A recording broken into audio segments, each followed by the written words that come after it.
Saya pikir hebat juga nih pendeta gitu ya. Kok ada ilmu bisa tahu saya ngomong apa. Dan setiap saya omong dia bantah di depan. Padahal dia nggak tahu saya dan nggak lihat saya. Banyak orang mau disebut sebagai pelayan, tapi belum tentu mau diperlakukan seperti pelayan. Iya, aneh ya. Kan sayang gereja ini udah gede, jemaat udah banyak. Masa diterusin sama yang lain? Papa kan punya anak, ya lu aja deh yang jadi gembala. Gimana pendapat Anda dengan itu? Kok di gereja Anda kok nggak ada kolektor sih? Terus bagaimana Anda hidup? Selamat datang di podcast Gideon Yustianto. Silakan masuk. Pastor Belsa Erbandi. Nah, terima kasih kehadirannya ya. Sama-sama, senang sekali jumpa kembali Pak Gideon. Emang pernah ketemu? Iya dong, pernah. Oh ya. Kan di stasiun radio ini pernah ketemu. Oh ya, tapi nggak di ruang ini ya. Oh enggak. Di ruang ini saya akan adili Anda. Ngeri ya. Nggak gini. Kalau saya mendengar kata pendeta ya, Pastor Belsa, hari-hari ini tuh saya risih ya. Karena apa?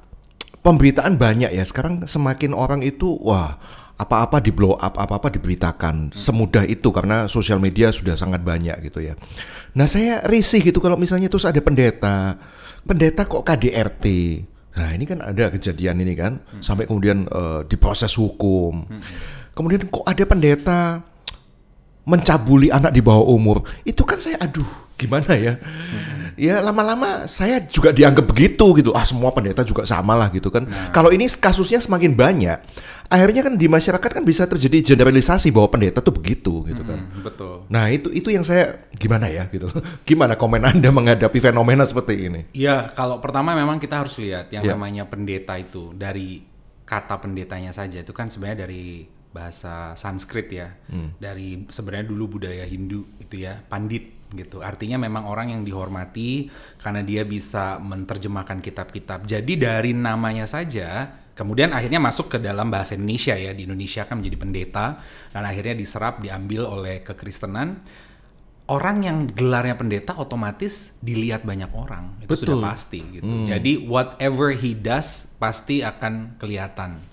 Dan kalau kita lihat dalam bahasa Inggris juga dari kata Mazmur 23 itu ya, pastor gitu, gembala. Jadi adalah orang yang sebenarnya berdirinya di depan dan pasti kan kelihatan gitu.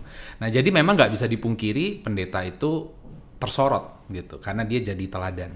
Nah kembali lagi banyak manusia kemudian menganggap pendeta itu adalah manusia dewa gitu, yang pasti sempurna. Memang dituntut sempurna harus gitu, tapi dia juga lupa para orang-orang awam atau jemaat itu bahwa pendeta juga manusia biasa gitu. Nah pasti ada kelemahan, punya potensi untuk akhirnya jatuh dalam dosa gitu. Nah cuman yang kembali lagi harus diluruskan seperti tadi Pak Gideon bilang di awal, jangan sampai digeneralisir bahwa akhirnya semua pendeta sama aja. Itu kan sama aja seperti kayak seorang perempuan, udahlah semua laki sama aja, entar dulu gitu ya kan. Nah, tapi yang namanya laki-laki pasti punya potensi untuk melirik perempuan lain, tapi tidak semua laki-laki seperti itu. Nah kembali lagi, jadi saya rasa dari sisi pendetanya itu sendiri harus dipersiapkan, dibenahi. Dari sisi jemaatnya itu juga harus melihat dari sudut pandang yang betul gitu.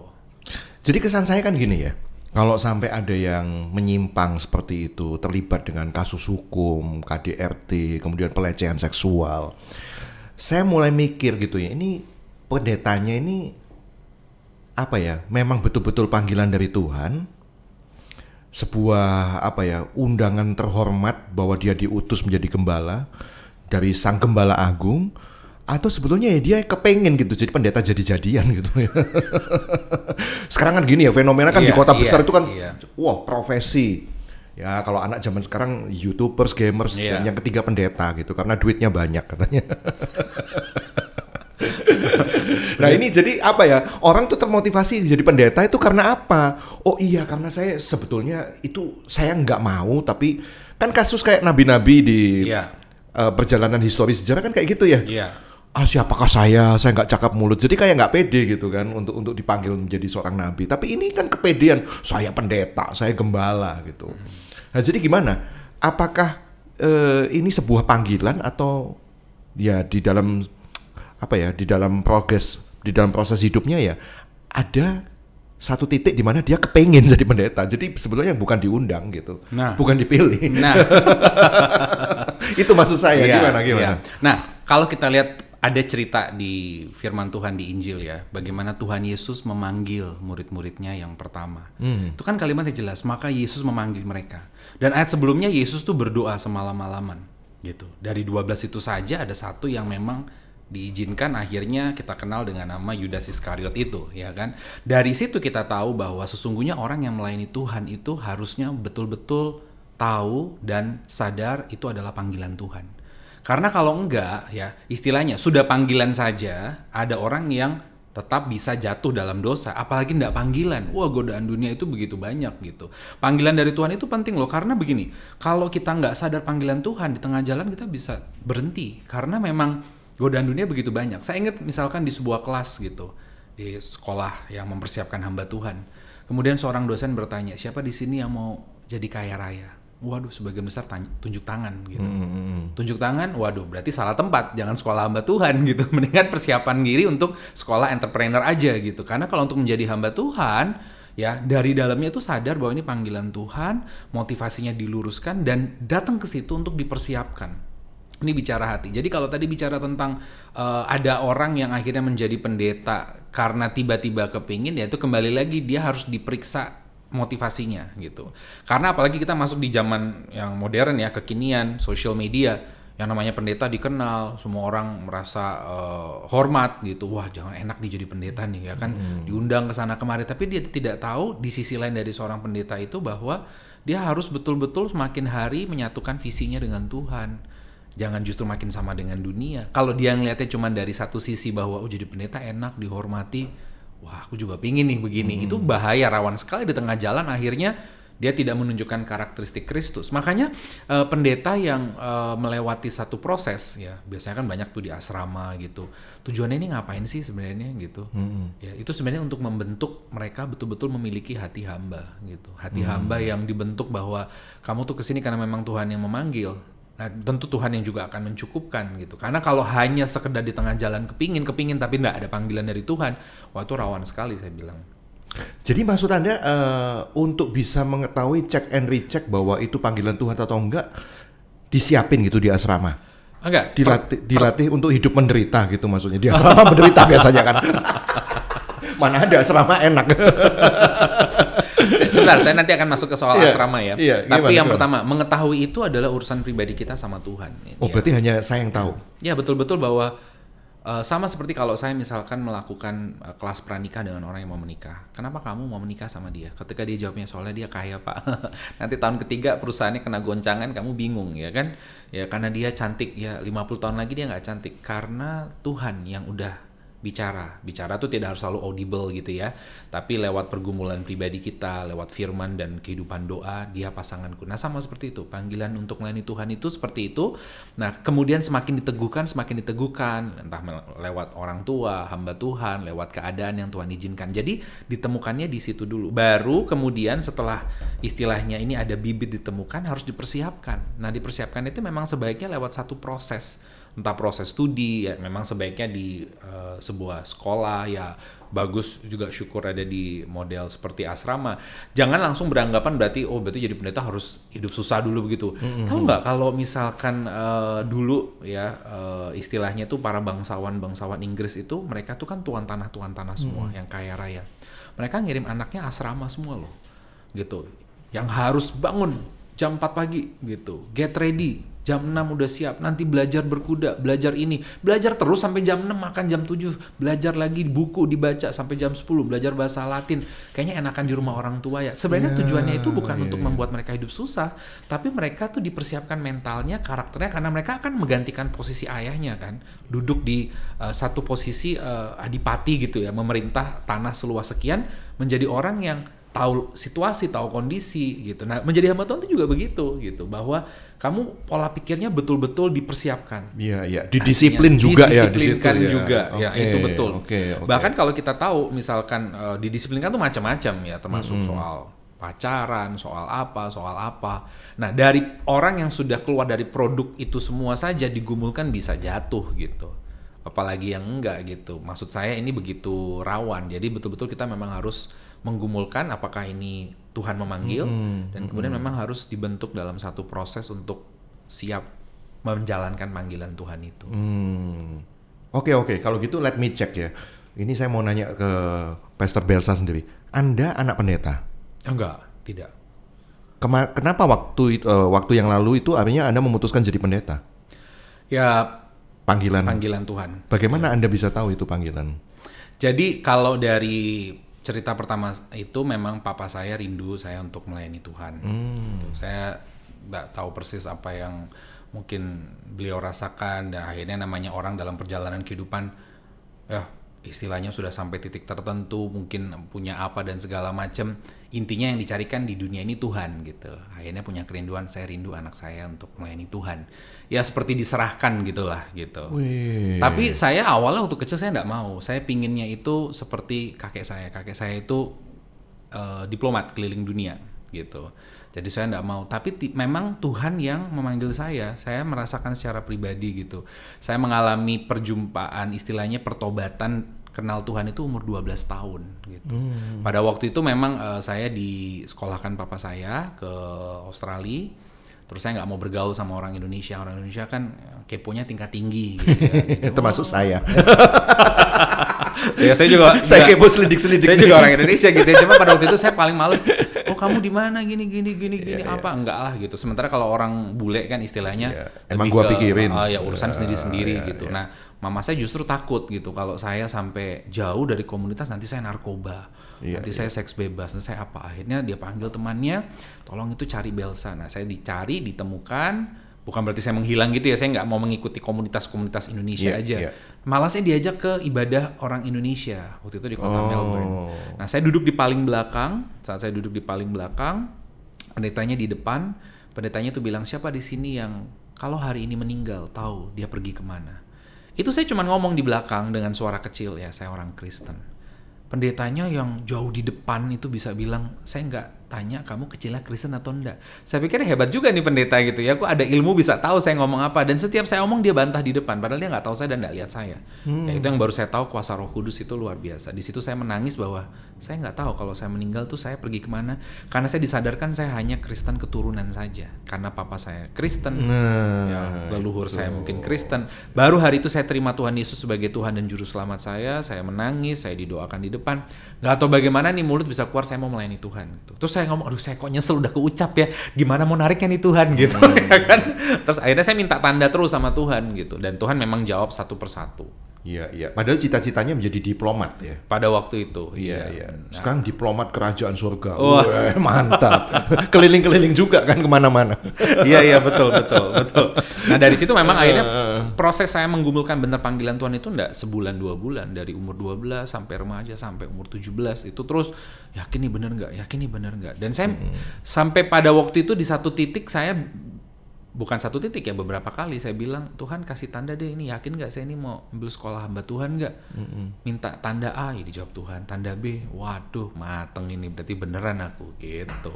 Kenapa mateng? Nah, mateng dalam artian pada waktu itu saya kan nggak yakin gitu ya, dalam artian aduh bener nggak nih sini saya masuk ke jadi hamba Tuhan nih, bener nggak gitu. Padahal saya sudah dijamah Tuhan tapi masih ragu. Iya, makanya ragunya mateng itu seolah-olah kayak sebuah perjalanan yang mengerikan gitu. Jadi bayangan saya.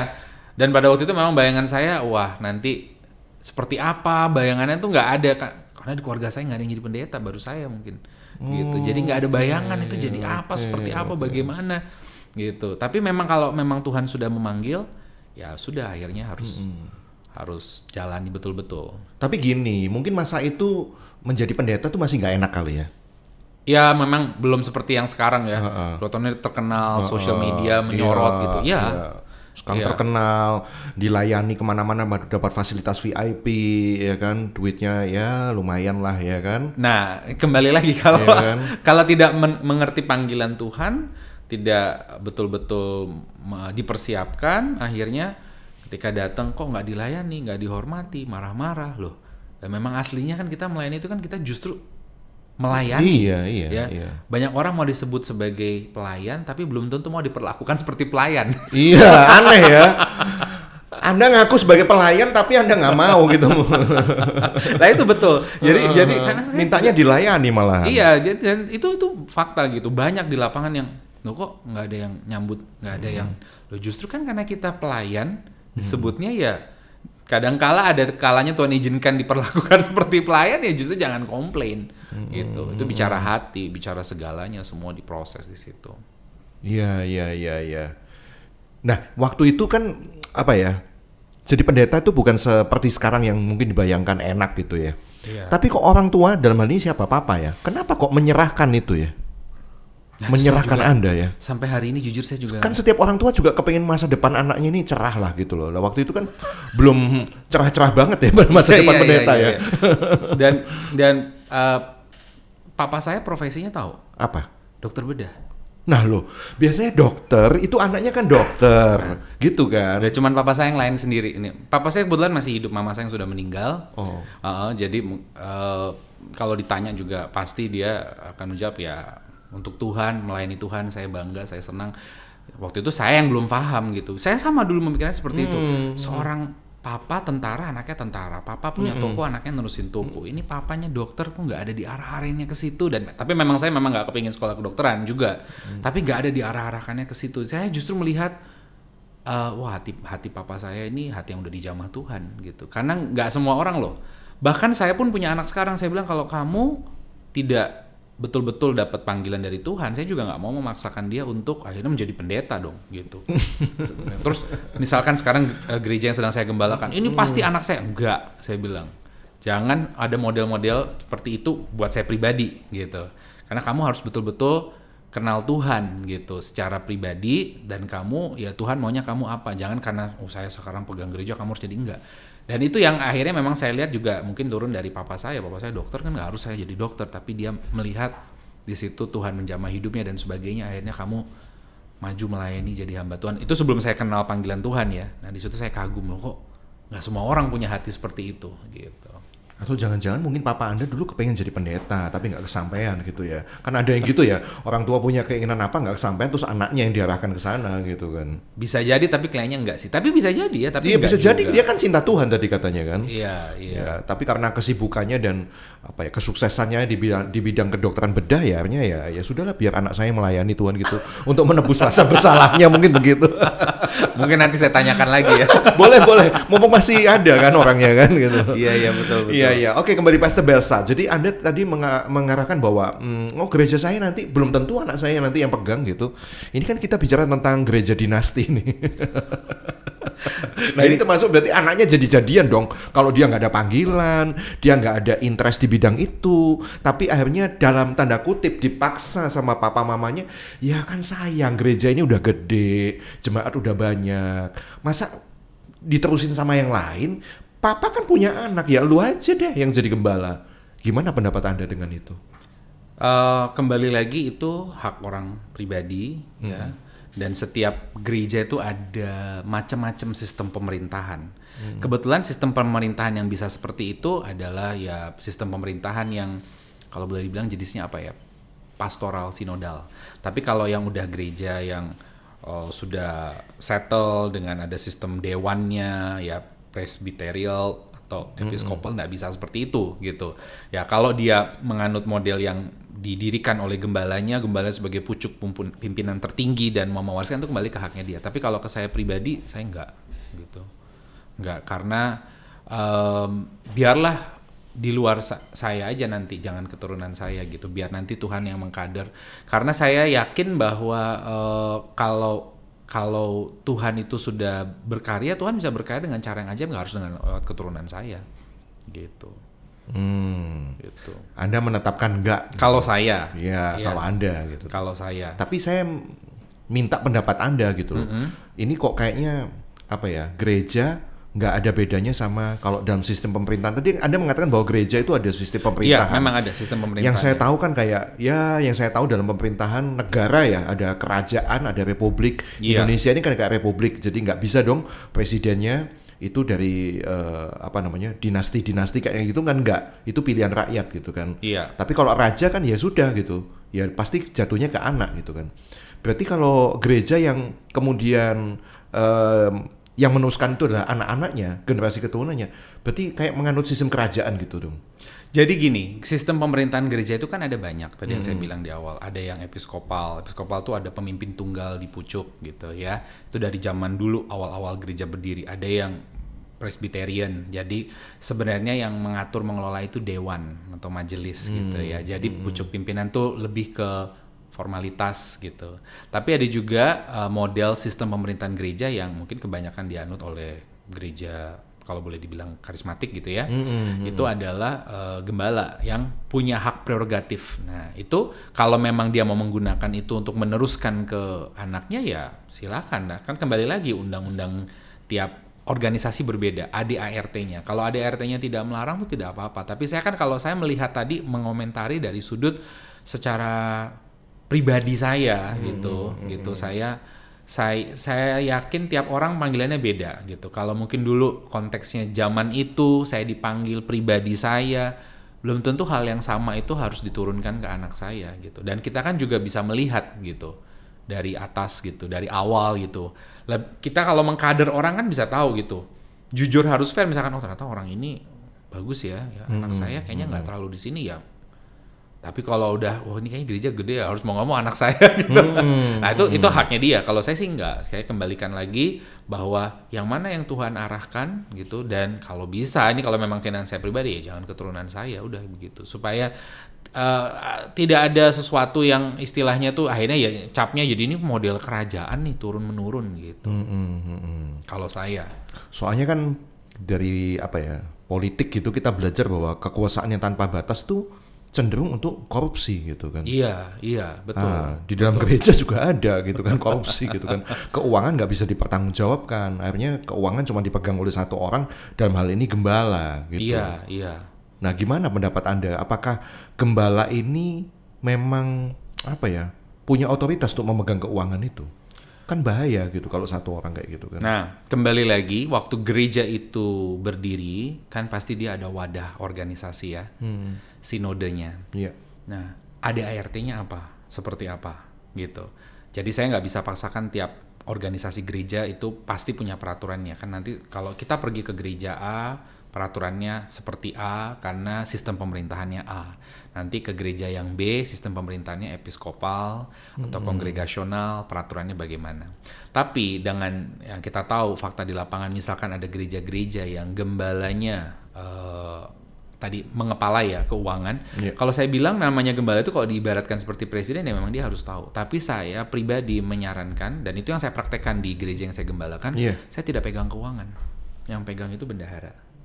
Tapi bendahara itu tahu keuangan dengan catatan ada saya mengetahui sebagai gembala dan juga ada bendahara berikutnya. Tapi saya tidak pernah pegang uang, cash flow masuk gitu, tidak pernah urusan. Karena saya tahu diri, panggilan saya adalah untuk memberitakan firman harus jadi teladan. Kalau nanti sampai mulai terseret ke arah-arah yang bicaranya uang, bicara hal-hal yang duniawi seperti dalam artian itu tadi yang mulai menjerumuskan, wah ini bahaya nanti akhirnya nggak jadi kesaksian gitu. Iya. Gitu. Jadi kalau tadi saya ditanya misalkan bagaimana pandangannya, kalau menurut saya sebaiknya gembala itu tidak pegang keuangan. Mengetahui yes, nggak apa-apa. Gitu. Tapi tidak dia yang pegang gitu. Nama juga jangan nama dia gitu. Supaya istilahnya kita betul-betul mengusahakan mempersiapkan diri untuk boleh tetap lurus di jalur panggilan Tuhan. Gitu. Iya. Kita kan harusnya belajar dari sejarah gitu maksudnya kan. Iya betul. Kita belajar dari pengalaman-pengalaman sebelumnya. Oh kalau sistem kayak begini tuh rawan nih jatuh di sini kan gitu kan. Ya kalau udah rawan jatuh ngapain diulang, ngapain dikopas gitu caranya kan gitu kan. Karena tidak tahu atau karena enak? Wah ini karena enak sih ya sok nggak tahu. Itu jawabannya. Jadi begini, saya itu juga jengah ya dan ya miris juga gitu karena saya juga seorang pelayan Tuhan yang akhirnya kena cap kayak gitu. Wah pendeta tuh enak ya, cuman modal omongan gitu, nggak modal kerja keras kayak kita pengusaha kan kerja keras gitu. Ini pendeta cuman asal ngomong, asal bunyi, cuman tugasnya khotbah, uangnya lebih banyak lagi dan celakanya lebih kaya lagi. Uang jemaat dikumpulin akhirnya beli mobil pribadi yang mewah. Nah kayak gitu-gitu tuh aduh please deh nggak semua kayak gitu Iya betul. Iya betul. Jadi pertama tuh yang kita harus tahu pendetanya itu pribadi harus paham. Kemudian pihak luar yang melihat juga harus paham gitu. Pendetanya pribadi harus paham apa? Harus paham panggilan Tuhan. Kalau kamu memang menetapkan diri, sudah tahu panggilan Tuhan menjadi pendeta, ya itu tadi kan artinya orang yang dituakan, dihormati. Harusnya kamu boleh menjadi teladan. Kan 1 Timotius pasal 4, di sini saya ingat 1 Timotius pasal 4 ya, ayatnya yang ke-12, itu kan Paulus ngomong ke anak rohaninya Timotius yang masih muda, yang adalah gembala jemaat di Efesus. Jangan seorang pun menganggap kamu rendah karena kamu muda, kebetulan karena dia muda. Tapi poinnya ini, jadilah teladan bagi orang percaya perkataanmu, tingkah lakumu, kasihmu, kesetiaanmu, kesucianmu. Nah kalau dia tahu seorang hamba Tuhan itu harus jadi teladan karena dia di depan, harusnya dia memutuskan untuk, menurut saya ya, hidupnya sederhana. Jangan dibalik ya, bukan hidup miskin gitu. Hidup sederhana gitu. Jadi dia tahu menempatkan diri, namanya hamba Tuhan. Itu penting loh menempatkan diri. Jadi kalau kita misalkan ajar anak kita, seringkali kita tuh hanya mendidik generasi muda atau anak kita tuh akademik, pinter, tapi kalau nggak punya karakter atau manner, kamu lama-lama bisa hanyut loh gitu. Karena pernah ada seorang penginjil dari Australia itu bilang begini, smart will open door for you, but character manner will make the door stay open gitu. Jadi kepintaran buka pintu-pintu jalur berkat kamu gitu ya, kamu bisa naik jadi manajer, direktur, tapi bisa menempatkan diri, punya karakter manner yang bagus, itu membuat pintu itu tetap terbuka. Jadi hamba Tuhan diajak orang makan di hotel bintang 5 punya manner, tapi makan di pinggir got juga nggak jijian gatelan gitu ya kan, bergaul sama orang kaya nggak ngejilat, sama orang miskin nggak merendahkan, bisa menempatkan diri. Jadi kita tuh tahu aja gitu loh, dalam artian karena dia tahu panggilannya, dia harus jadi teladan dong gitu. Itu tadi kan bicarakan orang taunya pendeta tuh enak khotbah, dan yang namanya pendeta sesungguhnya kalau dari bahasa Inggris itu Mazmur 23 tuh shepherd ya, gembala. Saya pernah loh ngomong gini, saya bilang gini, karena ada yang bilang pendeta kerjanya hari Minggu doang. Kayaknya saya harus bikin vlog ya kan, a day in my life as a preacher. Seminggu sekali kerjanya tapi duitnya banyak ya, jauh lebih banyak dari penghasilan saya sebagai pengusaha gitu. Itu belum lagi, bahaya juga, ntar dipikir semua pendeta duitnya banyak, nggak juga. Itu belum lagi kalau yang gereja besar ya, kayak WL-WL-nya itu mulai disorot kan juga kan, pelayan Tuhan kan, WL juga kan. Kerjanya cuma nyanyi-nyanyi doang ya seminggu, jadwal 6 kali 7 kali ya kan. Tapi udah levelnya udah kayak pengusaha gitu kan. Nah itu yang orang kan akhirnya gak paham. Makanya saya bilang kan dari sisi pendetanya itu harus paham dulu ya. Nah kalau pendeta itu tadi dari kata bahasa Inggris shepherd, gembala itu tujuannya itu gak cuma khotbah gitu. Jadi dia betul-betul menggembalakan. Makanya tadi saya bilang kan, ada orang pernah bilang pendeta kerjanya cuma hari Minggu. Coba ikut a day in my life as a pastor gitu. Saya pernah jam 4 pagi terima telepon dari orang ya kan, 4 pagi karena dia di luar negeri jam berapa. Dengerin konseling orang. Pernah ada orang datangin saya minta ketemu karena kerabatnya, keluarganya ada yang mengalami KDRT ya. Kemudian saya kunjungan dari rumah sakit ke rumah sakit. Itu semua kan kalau kita lihat sesuatu yang tidak bisa ditukar dengan uang karena memang tidak dibayar gitu. Harus melayani dari kematian gitu. Kalau cuman mau gambaran pendeta enaknya aja, dia cuman mau diundang naik mimbar di gereja gede, pulang dapat persembahan. Nah udah begitu. Tapi kalau the real pendeta itu sampai istilahnya tuh kamu punya tanggung jawab di hadapan Tuhan bahwa ini adalah domba yang dipercayakan Tuhan, kehidupannya harus kamu bina. Kamu harus tahu dia mengalami pertumbuhan rohani nggak? Karena kesuksesan sebuah gereja itu bukan hanya kursinya penuh, parkirannya penuh, tapi jemaat yang dipercayakan itu mengalami perubahan di dalam Tuhan. Nah itu tugasnya pendeta itu gitu loh. Salah satunya untuk pastikan di dalam komunitas sel, dia menjadi tempat untuk orang buang sampah. Kalau istilah psikologi itu gitu ya, curhat, buang sampah, konseling. Saat dia sakit dikunjungi, saat bagaimana sampai menikah, dari lahir menikah sampai meninggal, itu kan urusan pendeta. Nah dari kehidupan itu kan pendeta itu harus bisa menempatkan diri tadi, akhirnya bisa menjadi teladan. Tapi kalau pendeta yang hanya udah nggak mau ngurusan yang gitu-gitu, pokoknya kalau mau tampil di mimbar gitu, tarifnya sekian gitu ya kan, turun harus mobilnya begini. Nah itu berarti dia belum paham dari sisi itu. Dari sisi pihak luar, tadi kan saya bilang ada 2 sisi. Pendetanya harus paham panggilannya itu apa, betul-betul dia harus jadi teladan, bisa nempatin diri lah gitu ya. Karena ya nggak bisa dipungkiri namanya orang pendeta, ada yang seneng kasih berkat makan ya kan, ada yang jadi bergaul dengan siapapun bisa menempatkan diri. Nah sekarang dari sisi yang luar yang melihat jemaat itu juga harus ditanamkan bahwa pendeta itu manusia biasa gitu, yang artinya punya potensi juga jatuh dalam dosa, walaupun itu di sisi lain pendeta itu harus dipersiapkan kamu kalau bisa harus menjaga sikap hidup gitu. Jadi dua-duanya nih ngerti posisinya, ngerti nggak? Nah jemaat itu kan seringkali, oh pendeta nih aku udah melihat dia, memandang dia, berharap sama dia. Ya kamu juga jangan berharapnya sama manusia, bisa kecewa gitu. Pada akhirnya kok ternyata pendeta ini begini. Kamu harus tahu pendeta itu juga manusia. Pendeta itu juga manusia ya kan, ada lagunya, punya rasa, punya hati, jangan samakan dengan pisau belati. Kok jadi ke situ? Nah, artinya dia juga punya potensi jatuh. Iya. Sudahkah kamu melakukan bagianmu mendoakan pendeta gitu? Itu Anda jemaat juga harus mendoakan pendetamu ya, gembalamu gitu loh. Jangan cuma ngejulitin katanya. Jangan cuma nyinyir doang. Nah, gitu. Tapi juga yang namanya jemaat itu wajib tahu kalau ada pendeta yang memang akhirnya berbuat sesuatu yang tidak baik, ya mau nggak mau harus memang didisiplinkan gitu. Jadi kembali lagi ke pendetanya itu tahu bahwa dia masuk ke dalam satu bidang apa, dia tahu persis gitu. Karena kalau cuma ngeliatnya dari luar gitu ya, kayak contoh ya, saya pernah ketemu orang begini, enak ya jadi seorang Agnes Mo gitu ya kan, Agnes Monica gitu ya, ada kisah ya sekali dipanggil tarifnya sekian gitu, tinggi sekali. Tapi dia nggak pernah tahu bahwa yang namanya Agnes Monica itu dia harus latihan setiap hari sekian jam, baik itu olah vokal, dia harus jaga makan dan sebagainya. Ini yang saya gambarkan kalau orang bilang enaknya jadi pendeta ya gitu. Yang dia lihat kan tampil di mimbarnya di depan 10.000 orang, berdesak-desakan. Dia tidak tahu bahwa menjadi seorang pendeta itu juga bertanggung jawab untuk hidupnya jadi teladan, menghidupi khotbahnya, bertanggung jawab atas domba yang dipercayakan, kehidupan rohaninya gitu dan sebagainya, kehidupan rohani jemaatnya gitu. Itu dari sebenarnya basically pendeta itu bukan kerjanya 9 to 5. 9 to 9 gitu. Jam 10 ya bisa ditelepon. Bukan cuma sekedar 2 jam tampil di mimbar. Nah, iya betul. Itu yang sering betul. Tahu nggak 2 jam di mimbar tuh nyiapinnya tuh bisa 24 jam lebih bahkan. Itu satu sisi yang tadi juga belum dibahas ya. Iya. Khotbah yang benar itu bertanggung jawab di hadapan Tuhan itu harus melalui satu persiapan yang baik. Dan sebaiknya hamba Tuhan itu sudah menghidupi, meresapi, ya bahasanya dijamah oleh firman itu sendiri, baru dia bisa membagikan itu gitu. Bukan cuman sekedar jualan kecap ngomong gitu ya kan gitu. Karena gini loh, menjadi pengkhotbah dengan menjadi seorang motivator itu beda jauh gitu. Nah, ini yang mau saya kasih tahu bahwa ini beda jauh malah. Ada sebagian orang mengatakan beda tipis katanya.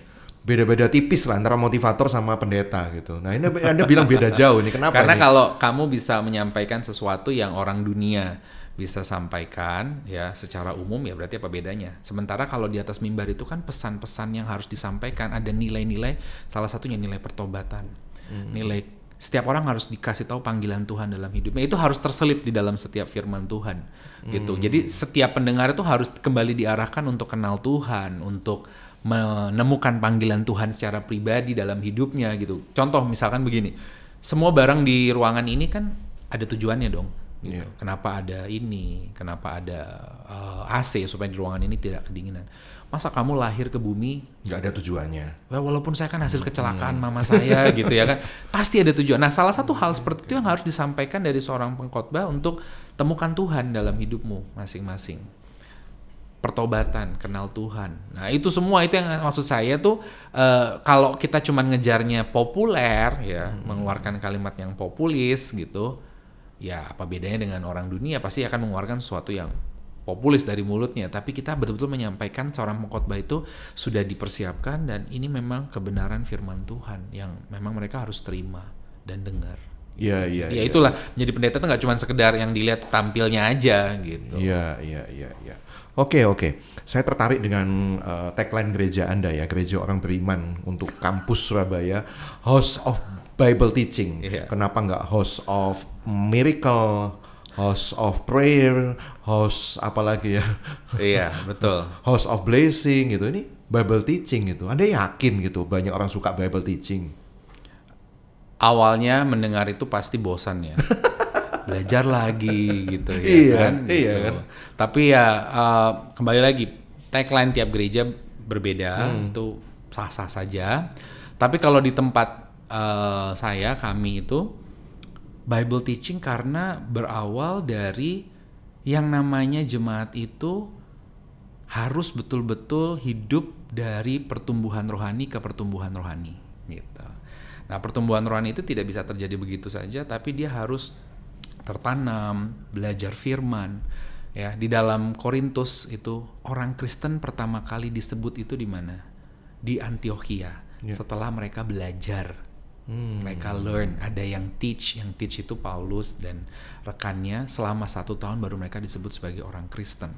Nah, dari sinilah akhirnya terpanggil bahwa mengikut Tuhan itu nggak cuma sekedar mau cepat kaya, cepat sukses, cepat sembuh gitu. Lah pergi aja ke Gunung Kawi juga bisa gitu. Saya nggak bilang Tuhan nggak sanggup buat itu loh. Saya tuh dulu juga waktu saya bertobat umur 12 itu tuh saya tinggal di luar negeri itu saya ada sakit macem-macem. Tuh Tuhan bisa buat mujizat sembuh. Jadi jangan diputar balikan. Tapi kalau kita hanya mencari Tuhan berdasarkan keinginan daging semata, terus kemudian Tuhan tidak menjawab. Pada satu titik Tuhan tidak langsung menjawab ya. Mungkin kalau masih bayi gitu ya, nangis minta susu dikasih gitu. Tapi lah kita begitu tambah dewasa kan mau minta ini tunggu dulu waktunya ini, mau pergi sekarang mau beli es krim nggak bisa, hujan ya, payungnya nggak ada dan segala macam. Nah, kalau kita hanya mencari Tuhan berdasarkan keinginan daging semata tapi nggak belajar tentang Tuhan sungguh-sungguh, apa yang sudah disingkapkan kita pelajari tentang kita dalam firman itu seperti apa, akhirnya dia dengan mudah akan tinggalkan Tuhan gitu. Nah, ini yang akhirnya kami melihat Bible teaching ini penting gitu, karena pengajaran Alkitabiah gitu. Ya, Alkitabiah tentunya secara lengkap ya, nggak cuma satu sisi aja kan, House of Bible Teaching, tapi teachingnya tentang blessing melulu. Nah kan bisa aja. Ini ada warnanya juga gitu ternyata. Iya. Enggak juga begitu kan? Enggak dong. Iya, enggak. Dan itu nanti bisa tanya rekan-rekan atau teman-teman yang biasa dengar kalau saya sampaikan firman atau di gereja itu ya teaching yang apa yang memang Alkitab mau sampaikan gitu. Alkitab ngomong kok memang juga tentang berkat, tapi Alkitab juga ngomong tentang hidup mengikut Tuhan gitu. Jadi kita jangan istilahnya tuh akhirnya kan orang begitu dengar Bible teaching tuh langsung anti gitu ya. Kayaknya padahal tuh harusnya kita memang setiap hari tuh menemukan, belajar makin banyak dari situ sehingga kita bisa bertumbuh dan tahu firman Tuhan tuh ngomongnya tuh seperti apa, sebaiknya seperti apa. Gitu. Oke. Yang terakhir ini ya, ada sebagian orang yang ngomong ke saya gitu ya, dan saya belum bisa menjawabnya. Saya tanyakan ke Pastor Belsa gitu ya. Nah, kalau misalnya kok pendeta tuh suka disorot ya? Kalau kaya itu kesannya, kayak bukan pendeta beneran gitu ya. Jangan-jangan tuh pengusaha gitu yang tapi kedoknya topengnya pendeta gitu ya, dan dia cari cuan di balik itu gitu. Oh, itu nggak tahu saya. Belum selesai pertanyaan saya. Lah kalau misalnya jemaatnya kaya-kaya, ya kan nggak apa-apa juga toh pendetanya kaya. Gimana pendapat Anda? Iya. Kalau jemaatnya kaya-kaya, masa terus dia kan juga harus menyesuaikan dengan jemaatnya toh gitu. Kalau jemaatnya kaya-kaya misalnya, masa dia harus berpenampilan sederhana? Tadi Anda bilang sebaiknya hamba Tuhan berpenampilan sederhana, bisa menempatkan diri ke orang kaya, tidak menjilat, ke yang miskin tetap juga tidak menginjak. Iya. Nah, tapi kalau kebetulan misalnya nggak tahu ya, kebetulan atau gimana, atau itu memang rencana Tuhan, jemaat yang dikirim tuh kaya-kaya misalnya. Lah kan nggak apa-apa juga dong dia misalnya tampil dengan kekayaannya. Gimana? Ya, kembali lagi, dia ini kan hamba Tuhan. Dia merepresentasikan gambaran dari utusannya Tuhan. Nah, kalau dia menampilkan diri tapi dengan ciri dunia yang melekat gitu, ya dengan segala macam bling-blingnya, dengan segala macam yang macam-macam dan segala macam, lama-lama kan akan terlihat ini hatinya menempel ke yang dunia apa yang panggilan Tuhan. Itu satu. Yang kedua, sering orang itu salah ya antara sederhana dengan kaya dengan miskin. Sederhana itu dalam artian tuh bukan berlebihan gitu. Ya masa pendeta nggak boleh mobil, nggak boleh naik mobil, boleh dong gitu. Tapi ya kembali lagi, kalaupun misalkan ya kita ngomong aja misalkan di lapangan gitu ya, orang Pak, saya mau berkatin Bapak dengan Ferrari, ya sorry enggak. Are you sure? Iya, kalau saya enggak. Ini ditonton banyak orang loh. Iya. Kalau nanti ada di komen pas saya mau ngasih, nggak usah Ferrari lah, Lambo lah misalnya. Ya mobil yang sepantasnya saja. Misalkan ini kita kalau lagi ngomong soal materi ya gitu ya. Karena kan kita hamba Tuhan gitu. Saya kembali lagi ke panggilan untuk apa? Akhirnya ya kalau kebetulan yang lihat itu seneng gitu. Tapi kalau kebetulan saya lewat di tempat yang lain, ini kok pendeta jadi ngejarnya harta dunia. Tapi kan memang hamba Tuhan itu butuh kendaraan, butuh. Yang dalam artian saya bilang sederhana itu, ya bukan berarti terus juga kalau gitu Bapak itu jalan kaki naik angkot aja, ya naik gitu. angkot. Ya kalau memang ada berkat nggak apa-apa mobil. Tapi ngerti kan paham maksud saya? Kenapa harus sampai yang seperti Ferrari gitu ya. Nah itu kembali lagi ke pribadi hamba Tuhan. Jadi kalau tadi jemaatnya terus kaya, kalau dia, nah kaya, definisi kayanya ini bagaimana gitu? Apakah dia harus mempertontonkan segala-galanya kemewahan? Nah itu saya rasa nggak pas. Tapi kalau dia menikmati berkat Tuhan, Pak saya undang gitu, saya undang ke khotbah di luar kota. Naik jet pribadi nih. Lagi musim. Kalau jet pribadi saya bilang jangan deh, uangnya mendingan buat yang lain, naik pesawat komersil aja gitu. Enggak kok, ini nebeng nggak bayar. Kalau nebeng berarti harus ikut, ya kan, yang ngajak saya. Tapi kalau saya itu benar, saya kalau ditawarin misalkan ada seperti itu, enggak lah udah pesawat komersil aja gitu. Tapi kalau misalkan saya kasih bisnis kelas, it's okay, nggak apa-apa. Namanya itu kan berkat. Kita tahu sendirilah selah dan posisinya gitu.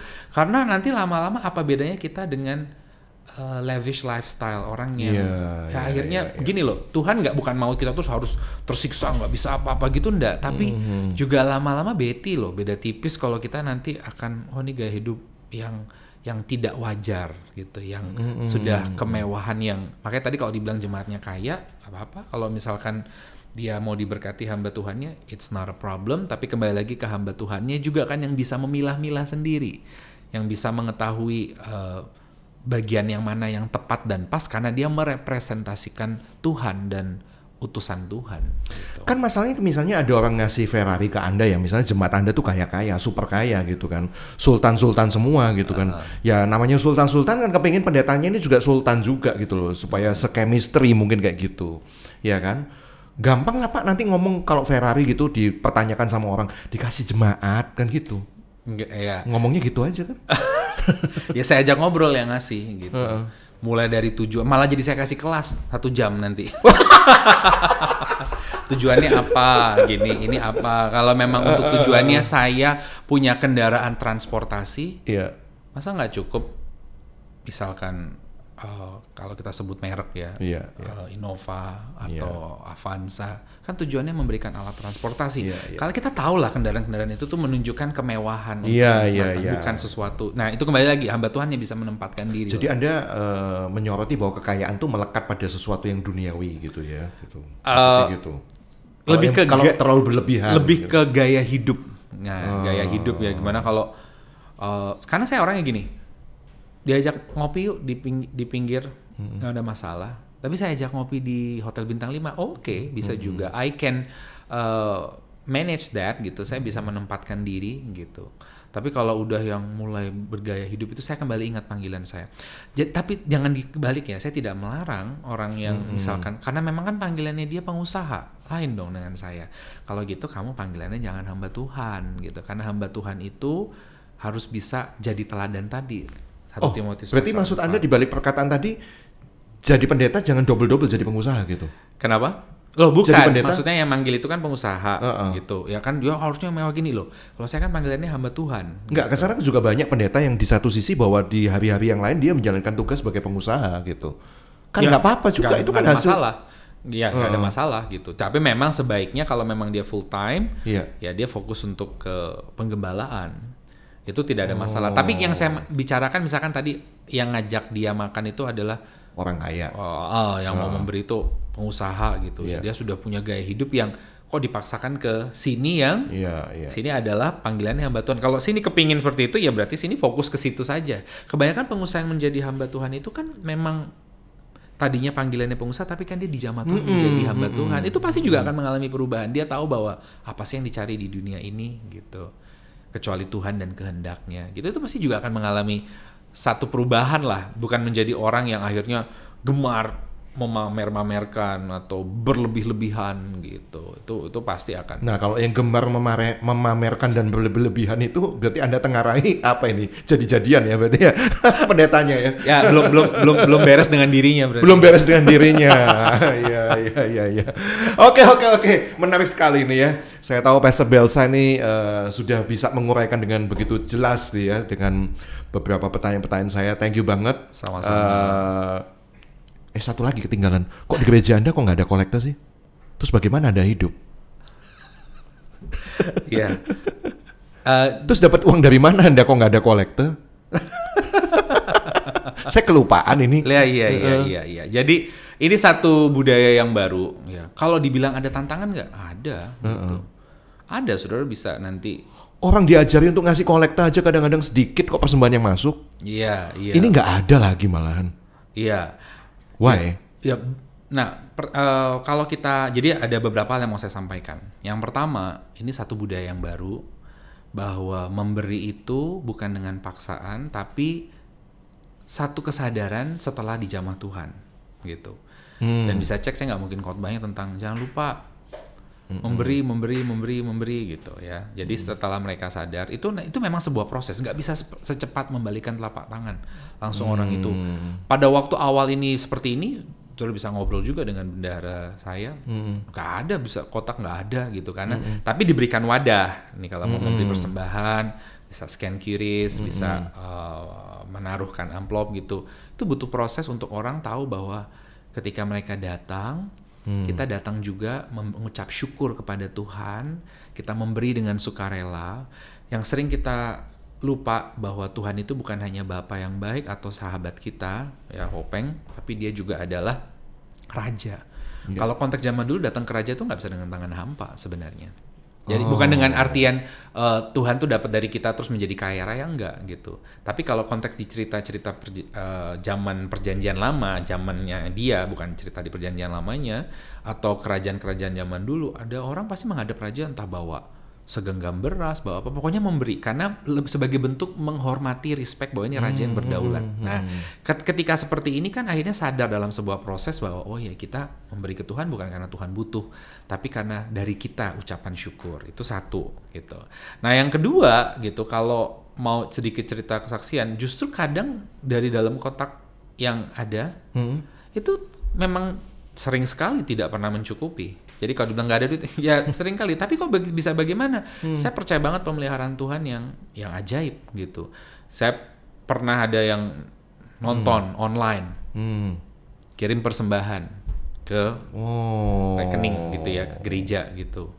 Padahal dia nggak pernah beribadah onsite gitu. Akhirnya Tuhan bisa cukupkan gitu. Nah, artinya kalau kita stick sama memang panggilan kita, ya Tuhan tuh bisa buka jalur dari mana-mana gitu. Karena memang panggilannya ini adalah betul-betul mengajarkan, bukan memaksakan, ya. Tapi juga tidak menutup tempat untuk orang memberi. Jadi tetap ada wadahnya, ya. Tapi orang akhirnya diproses dari satu pendidikan untuk akhirnya dia tahu bahwa datang ke Tuhan itu juga memberi, tapi bukan dengan paksaan. Nah, akhirnya terbentuk memang. Iya. Boro-boro dipaksa diumumkan aja kagak loh waktu saya datang ke gerejanya itu ya. Biasanya ada sih kolektor di belakang ya, silakan ngasih. Ini enggak loh, enggak diworo-woro. ya ada sih dikasih tahu ada kalau yang mau berpartisipasi, tapi enggak yang diedor difokus di situ enggak gitu. Oh iya. Oke. Thank you banget ya Pastor Belsa udah ngobrol asik nih. Sampai ketemu lagi ya. Sampai ketemu. God bless you. Terima kasih sudah menyimak podcast Gideon Yusdianto. Subscribe di channel Batra Yuda FM.